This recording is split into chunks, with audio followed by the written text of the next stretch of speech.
Operation टायगरचे हे पहिले photo LS मराठीच्या हाती लागलेले आहेत. याच फोटोंवरती बोलण्यासाठी आपल्यासोबत LS मराठीचे विशेष प्रतिनिधी अमोल धर्माधिकारी आहेत. अमोल, हे पहिले फोटो आहेत जे टेबलवरती बऱ्याच गोष्टी बघायला मिळतात आणि खासदार बघायला मिळतात या फोटोंमध्ये.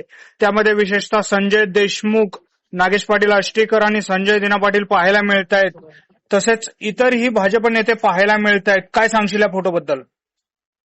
खरं तर पहिला फोटो हा ऑपरेशन टायगर नंतरचा समोर आलेला आहे. दिल्लीतील एका पंचतारांकित हॉटेलमधला हा फोटो आहे असं सांगितलं जात आहे. आणि आपण पाहिलं गेल्या 3-4 दिवसांपासून दिल्लीमध्ये ऑपरेशन टायगरची चर्चा सुरू होती, ज्याच्यामध्ये उद्धव ठाकरे यांच्या शिवसेनेचे 6 खासदार हे फुटलेले आहेत आणि ते एकनाथ शिंदे यांच्या शिवसेनेमध्ये आता सहभागी होणार आहेत. पण त्या आधीचा हा फोटो आहे तो एकत्र जेवण करतानाचा समोर आलेला आहे. खरं तर हा फोटो आणि या फोटोमध्ये दिसणारे जे ते 3 खासदार आहेत ज्यांनी उद्धव ठाकरे यांची साथ सोडलेली आहे, त्याचबरोबर अभिषेक वर्मा जे शिवसेनेचे राष्ट्रीय समन्वयक आहेत ते सुद्धा यामध्ये दिसतात. आणि प्रामुख्याने आपण पाहिलं तर हा फोटो फक्त एका साईडने आपल्याला आलेला दिसतोय, पण त्यांच्या समोर नेमकं अजून कोण कोण बसलेलं आहे हे सुद्धा पाहणं महत्वाचं असेल. ऑपरेशन टायगर मध्ये आपण पाहिलं की 6 खासदारांनी उद्धव ठाकरेंची साथ सोडलेली आहे. याच्यामध्ये संजय दिना पाटील, संजय देशमुख आणि नागेश पाटील आष्टीकर हे तिघे या फोटोमध्ये आपल्याला पाहायला मिळतात. आणि त्यामुळे ऑपरेशन टायगर नंतरचा हा सगळ्यात पहिला फोटो आहे. हे ऑपरेशन टायगर करत असताना शिवसेनेचे राष्ट्रीय समन्वयक अभिषेक वर्मा आणि खासदार श्रीकांत शिंदे यांच्या माध्यमातून हे ऑपरेशन टायगर यशस्वी झाल्याचं बोललं जात आहे. आणि आता मात्र लोकसभा अध्यक्ष ओम बिर्ला यांना जे पत्र या 6 खासदारांनी दिलेलं असेल त्याचा फोटो, त्याचा व्हिडिओ किंवा त्याबाबतचं पत्र हे नेमकं आता कधी समोर येतं हे सुद्धा पाहणं महत्वाचं असणार आहे.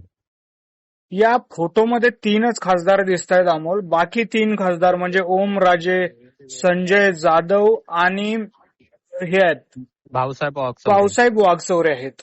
ते नेमके या डिनरला उपस्थित असू शकतात का? काय वाटतं? शक्यता तशी असू शकते, कारण की मी जसं म्हटलं की हा फोटो आपल्याला एका बाजूचा दिसतोय, समोरच्या बाजूला हे 3 खासदार आणि अभिषेक वर्मा हे बसलेले दिसतात. पण त्याच्या समोरच्या बाजूला नेमकं कोण आहे याचीच चर्चा सध्या सुरू झालेली आहे. खरंच ओमराजे निंबाळकर, संजय बंडू जाधव आणि भाऊसाहेब वागचौरे हे सुद्धा त्या ठिकाणी जेवणासाठी उपस्थित होते का हे सुद्धा पाहणं महत्वाचं असेल. पण तुर्तास तरी या तिघांचा फोटो एकत्रित असलेला जे बंडखोर खासदार आहेत त्यांचा फोटो असलेला सध्या समोर आलेला आहे. आणि त्यामुळे ऑपरेशन टायगर हे कशा पद्धतीने राबवलेलं आहे हे या आपल्याला दृश्यातून पाहायला मिळते, ज्याच्यामध्ये अभिषेक वर्मा जे शिवसेनेचे राष्ट्रीय समन्वयक आहेत यांच्या माध्यमातून खरं तर हे ऑपरेशन टायगर हे राबवण्यात आल्याचं दिसून येत आहे. दुसरीकडे अमोल, धाराशिवमध्ये ओमराजेंच्या समर्थनार्थ बॅनर लागलेत. आता 2 दिवस सोशल मीडियावरती त्यांचे फॉलोअर्स भरपूर घटले. त्यानंतर त्यांच्यावरती टीका होऊ लागली. अनेक खासदारांना शिवसैनिकांनी इंगा दाखवण्याचा इशाराही दिला. पण आता वाघांच्या कळपात चाललाय अशी बॅनरबाजी महाराष्ट्रात पाहायला मिळते.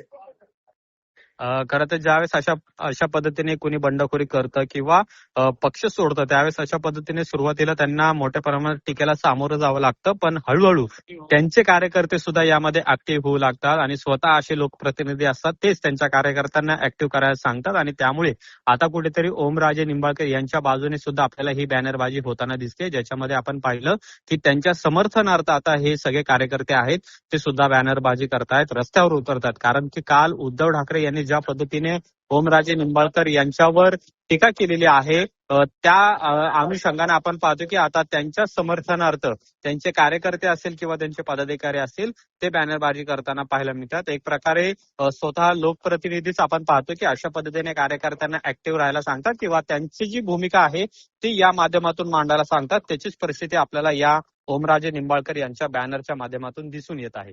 नक्कीच अमोल, खूप खूप धन्यवाद या सगळ्या माहितीसाठी.